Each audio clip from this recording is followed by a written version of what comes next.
My father yelled, "Get out and stay out." In the dining room, his expression contorted with anger and disillusionment.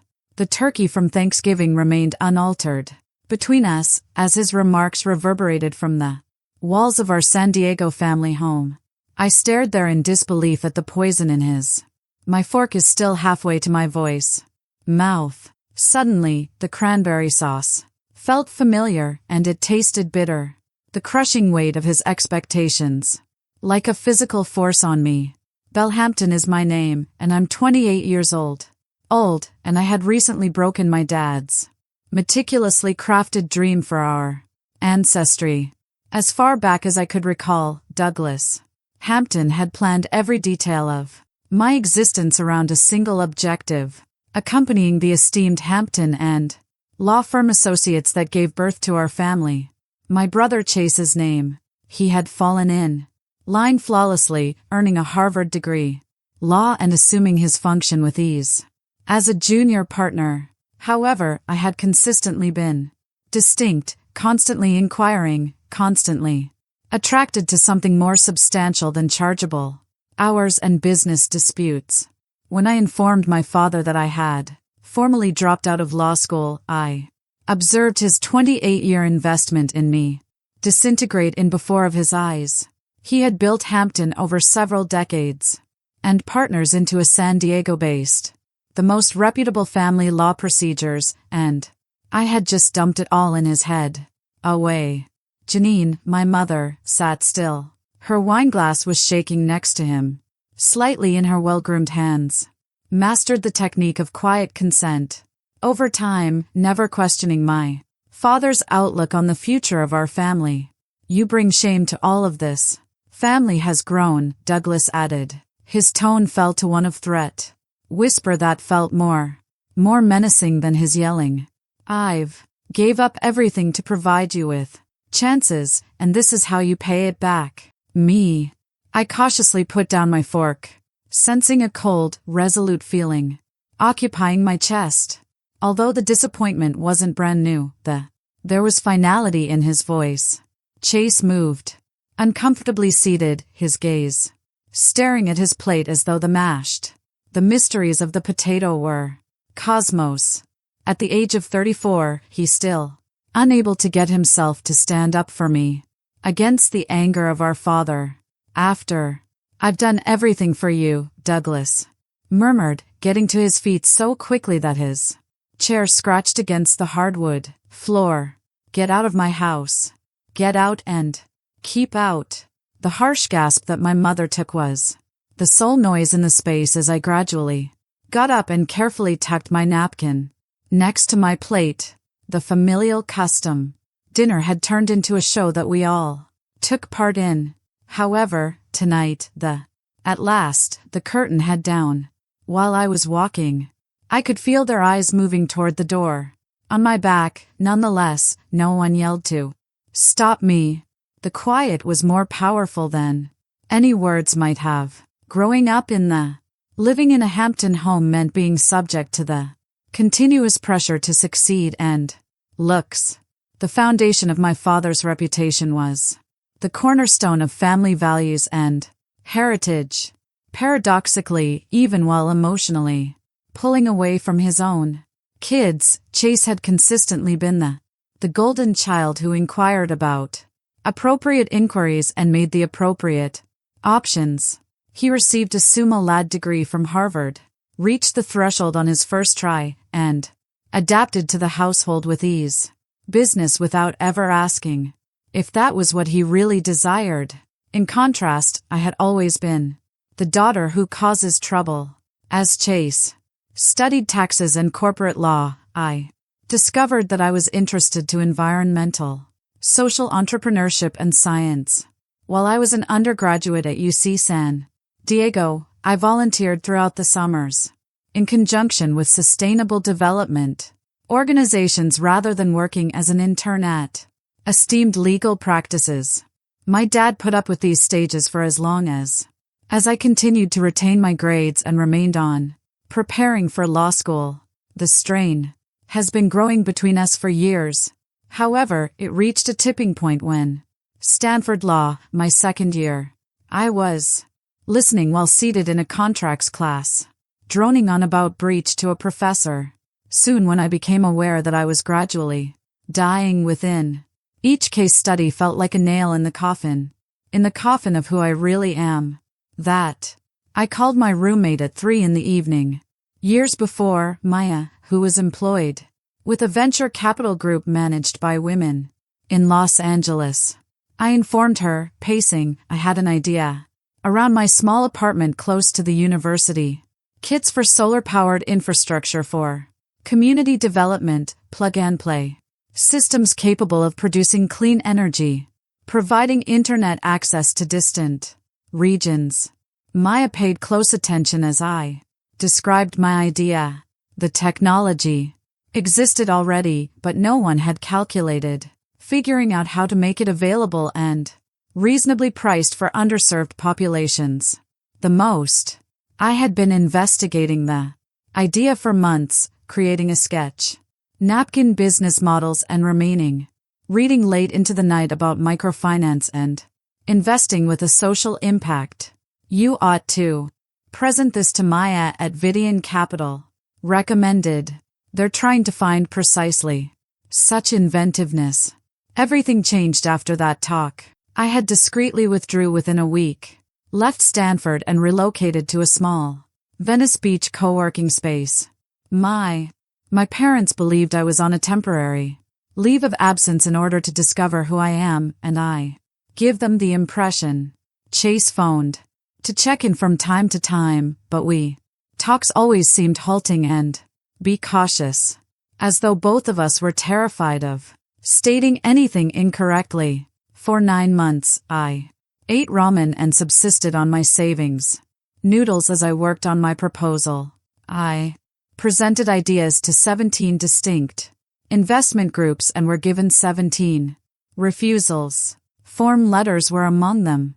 Others provided more individualized comments regarding scalability and market viability. Worries. Although each rejection was painful, it also taught. I learned something useful about resilience and tenacity. My parents never inquired about the details about my law school break, and I never offered to share the details. It was better that they didn't know. I was constructing a groundbreaking project, something that might genuinely alter lives, but I was aware that they would not comprehend. The discovery was made on a rain-soaked March 2nd, precisely 9 months after. This was a trip I had begun. I was perched on the claustrophobic Venice Beach, shared workspace, encircled by vacant, crumpled papers and coffee mugs, when the phone rang.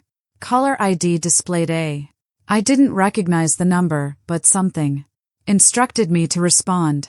Hello, this is Jessica Chen from Bellhampton, Capital Vidian. We want to arrange talking about your son Nest Systems suggestion. My hands began to tremble while I processed what she said. Among the Vidian Capital was most reputable social impact investment. West Coast businesses run by women. Someone had achieved success in technology and were now committed to investing in businesses that might bring about constructive change.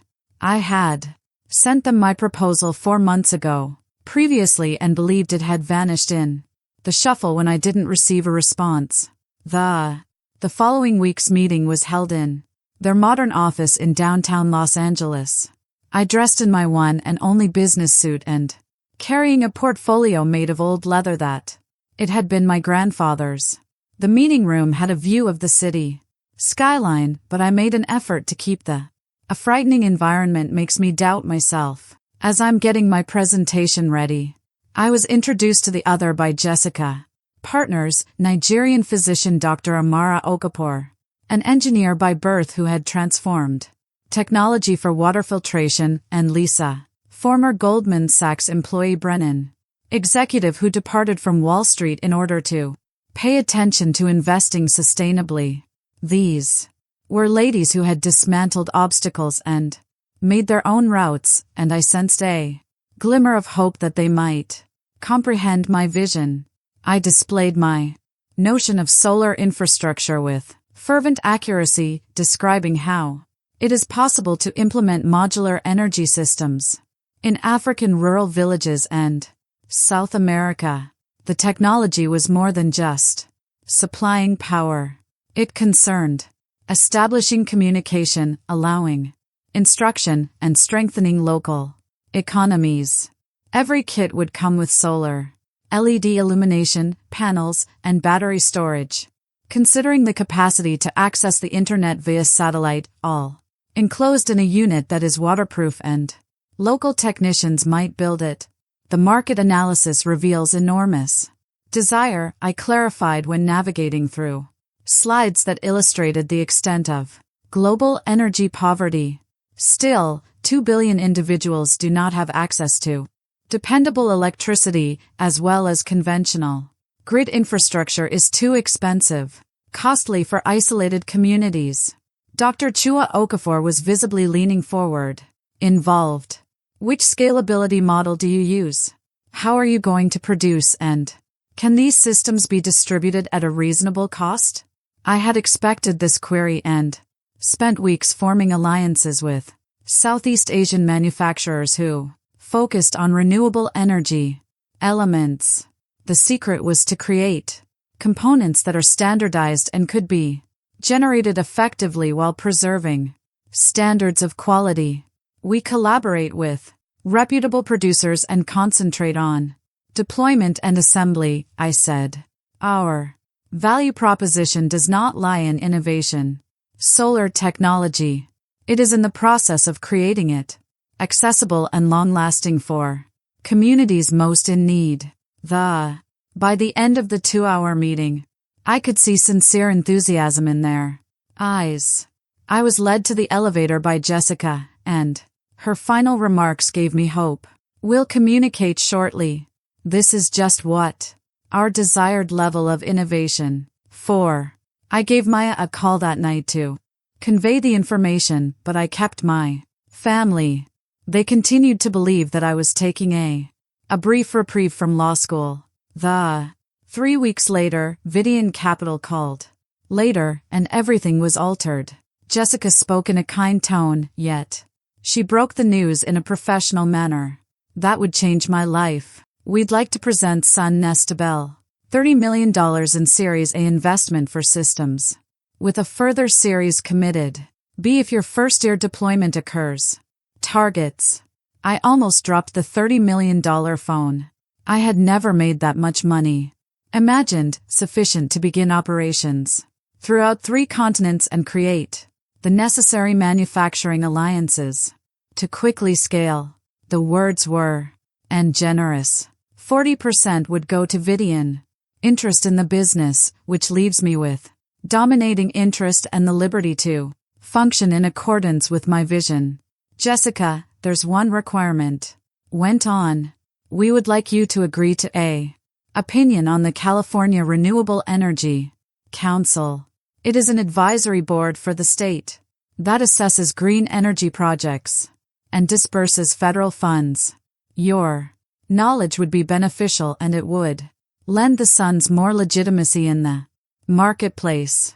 The Renewable Council of California was esteemed, made up of top specialists in environmentally friendly technology and environmental regulations. Only those invited were eligible to join, usually only available to executives with decades of expertise. I would be among the youngest at 28, the council's past appointees. I said, still comprehending, I'm honored. The enormity of the situation. What time would I begin? Right away. Next month, we will make the fundraising announcement, and the appointment to the council will be included in of the news release. This will placed you firmly on the map, Belle. I hung up and then sat in shock. Quietness on my little Venice Beach apartment.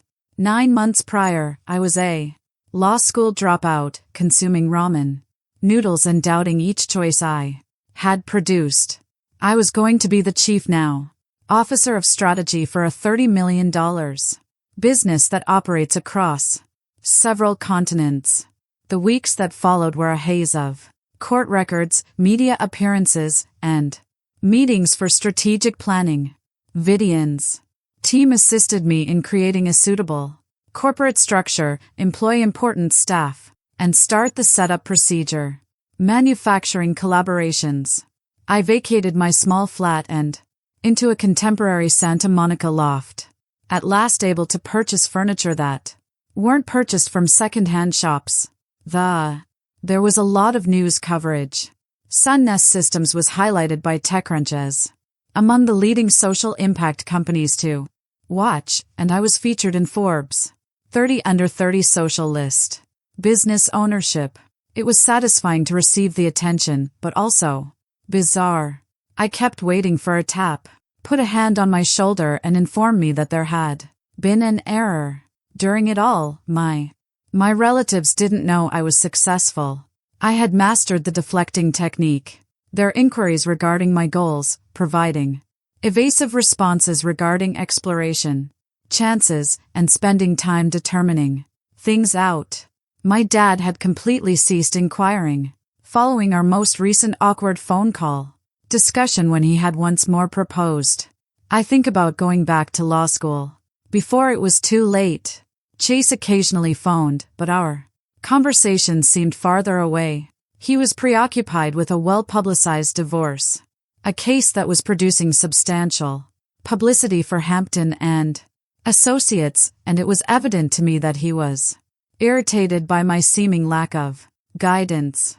He believed that I was squandering my potential as he developed his profession and providing for the family heritage. "Dad's really worried about you," he said, stated on one of our few phone conversations. "He believes you're experiencing some sort of quarter-life crisis." The irony almost made me laugh. As my father was concerned about my alleged crisis, I was creating a structure that would outlive his legal practice by several decades. However, I kept that information to myself, being aware that the disclosure would constitute sweeter if it arrived in a full, unexpected. The Council for Renewable Energy in California. The role was formally announced in October, creating a new surge of media attention. They took note of my appointment in a number of legal periodicals, such as the Journal of the California Bar, but I didn't. I believe my family took note of environmental news. The difference between my success in public and the way my family saw my failure was expanding daily. The stress increased as Thanksgiving drew near, became nearly identical across my two worlds. Intolerable. In the corporate sector, I was being acknowledged as a pioneering figurehead in environmentally friendly technologies. Our initial deployment was made by Sunnest Systems. Pilot initiatives in Guatemala and Kenya, supplying more than 5,000 people with clean electricity. Individuals in isolated communities. The stories of success were flooding in. Instead, kids study under LED lights. Of hazardous kerosene lights, little companies that run refrigeration units. First, as well as community facilities providing internet connectivity for communication and education. However, I was still the disappointed one, family daughter who discarded her legal career for unclear goals. It hurt to detach, especially when I was informed about Hampton and Associates' ongoing development and prosperity.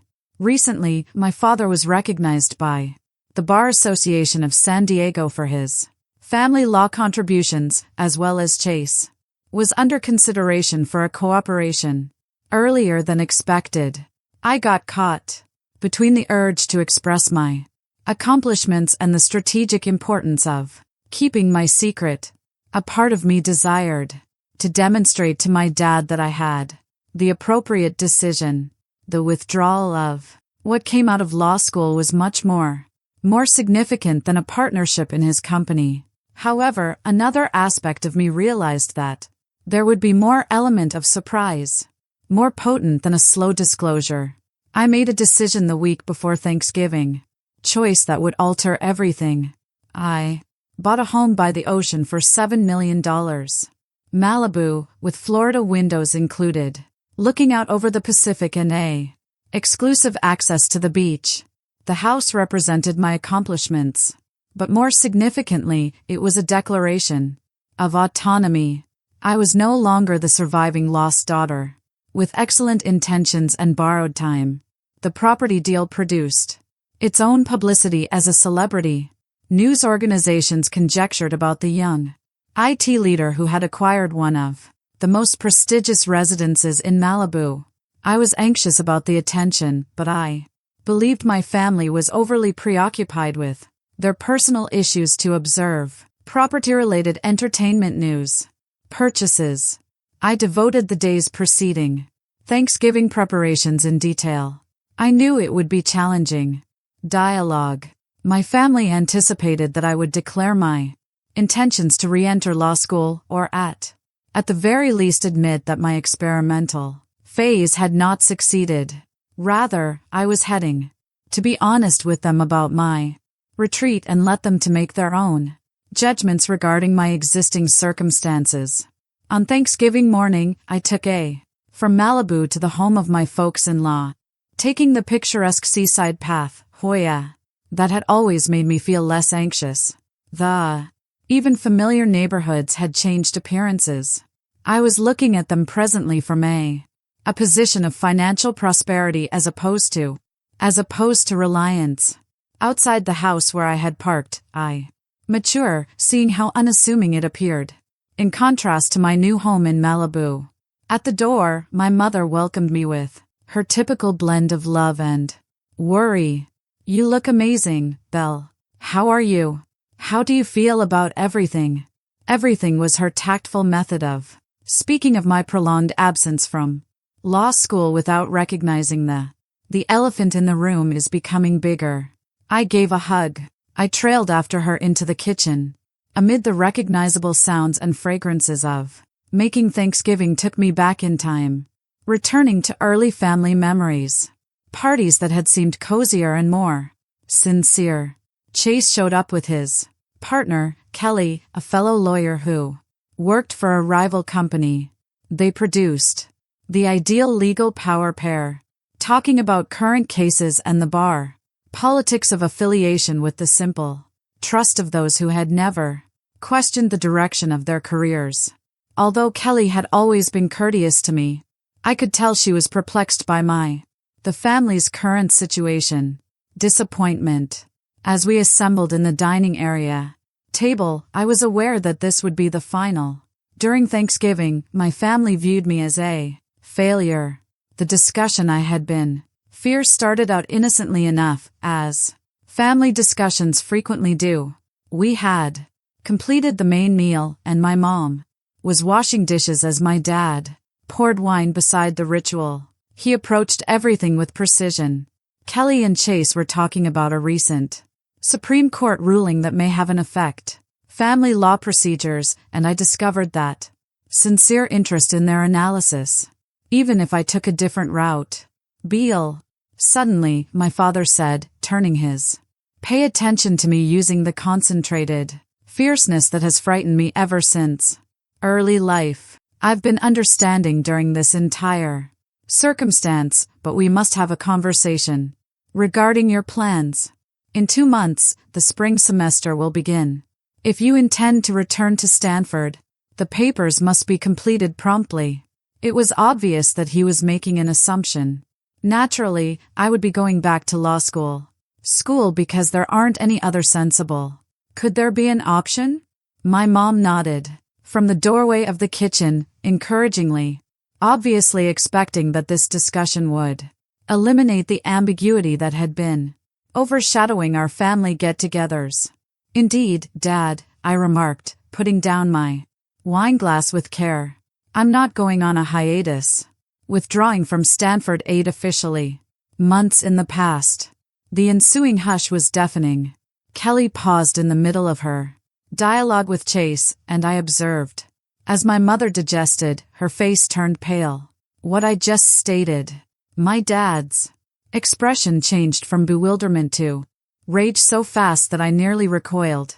"You what?" He spoke, his tone dangerously silent. I reiterated, I dropped out of law school. Seeing him in the eye, I came to see that it wasn't the best course for me, so I walked away to do something else. Chase bent forward, obviously attempting to intervene before things get out of control. Belle, perhaps we could talk about the possibilities for reapplying the next year. Other reputable legal schools that you might not. I know I interrupted, but I'm not intending to go back to law school in the future. I launched a business, and it has been extraordinarily prosperous. My dad's face was flushed, and I could glimpse his temples vein that always showed up when he was really upset. A business? What sort of business? Some small internet startup that will be bankrupt within 6 months. I just stated, Sun Nest Systems. Create infrastructure that is fueled by solar energy for building communities. We recently closed Series A capital totaling $30 million. Like smoke, the words hung in the air. From a blast. I observed my relatives' expressions as they attempted to comprehend what I had just informed them.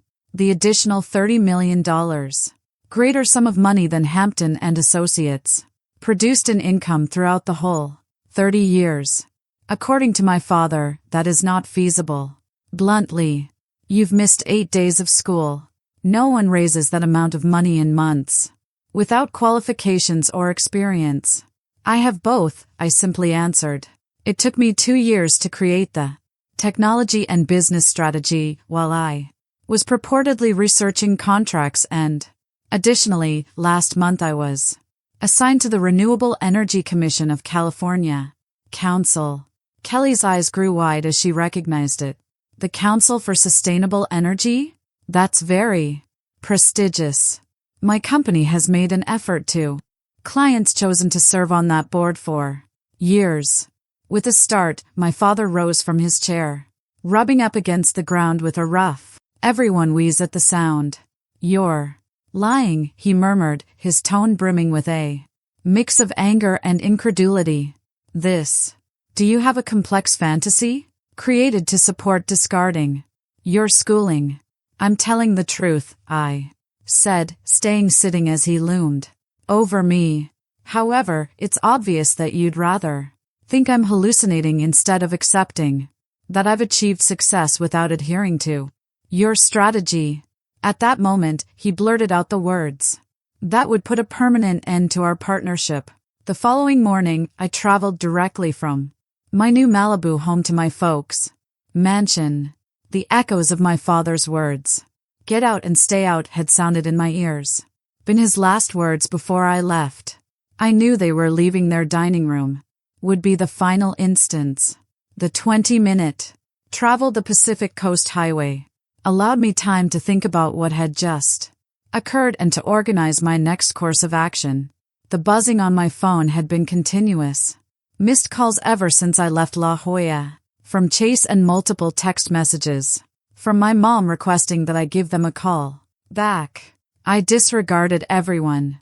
The moment for reconciliation and explanations had passed the time when my dad decided to trust his own presumptions instead of hear the truth about my accomplishments.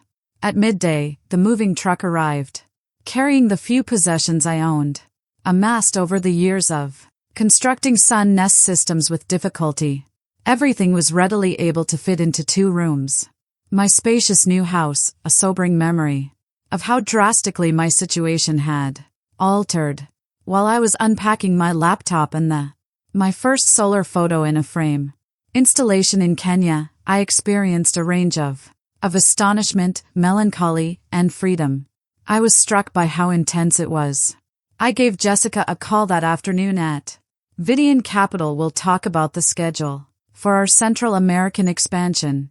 The discussion was stimulating, concentrating on specific deployment plans, our technologies to those that reliable energy is badly needed, access, while discussing manufacturing, collaborations and government endorsements. I understood how much more satisfying this effort than any legal profession could have been. In addition, Jessica stated, as our call draws to a close, we're getting A few intriguing questions regarding possible collaborations. A number of law businesses are contacting them regarding pro bono chances to help our community development work, I asked, suddenly intrigued. What types of businesses? Mostly experts in environmental law, but also some family customs. There's reportedly strong interest in the angle of corporate social responsibility. I mentally noted that I should go over those. Carefully consider partnership proposals. The paradox of legal firms' desire to associate with my accomplishments wasn't overlooked. Me, particularly in light of my father's total disregard for my accomplishments. Only a few hours prior, 3 weeks later, I was looking over grants for Thanksgiving, using my home office's software when with an urgent update, the assistant called. I felt you should be aware of that, Bell. Hampton and Associates filed a submission for the state renewable program for energy grants. They're asking $2 million for a sustainable initiative. I nearly burst out laughing. Hampton and no interest had ever been expressed by Associates in environmental matters during my whole early years. The reality that they were suddenly looking for subsidies for renewable energy appeared to be an obvious attempt to capitalize on the rising market for sustainable legal services. What's the nature of their application? I asked, pulling up the California Renewable Council database on my computer. They're seeking to build a gratis legal clinic focused on environmental justice issues. The grant would fund 3 years of operations, combining staff salary and community outreach initiatives. As a member of the council, I was able to examine every gift applications prior to evaluation by the entire committee, Hampton and Associates' contribution, as well as read carefully, going over it, taking note of the lofty objectives and striking sounding endeavors. The suggestion was well composed and presented in a professional manner. Precisely what I anticipated from my dad's business, but there was one crucial issue that the other council members wouldn't know right away. Hampton and Associates lacked expertise. Environmental law, there isn't any connections to environmental justice organizations, as well as no history of encouraging eco-friendly projects. In essence, the application was a request to invest $2 million on a field they had never expressed desire to pursue. More significantly, there was an obvious conflict of interest that would reject their application automatically. I navigated to the council's bottom, entered a database and located the field I was searching for possible disputes. Carefully typed, understanding that my words would dictate my father's destiny. Application for a grant. Sunna Systems Executive Relationship. I added my name and title to what I wrote. Clarity. The rejection would happen quickly. Fully open, accessible to all residents of San Diego's legal community. As I turned in the notice of conflict that would prevent I discovered my father's grant application, that I had been found by retaliation instead of reversed. The route I took, selected for genuine motives, has resulted in an instance of flawless justice in which no quantity of preparation that may have more skillfully planned. Occasionally, the greatest to get even is to have a successful life, based on your personal principles and allowing the repercussions become apparent. Of course,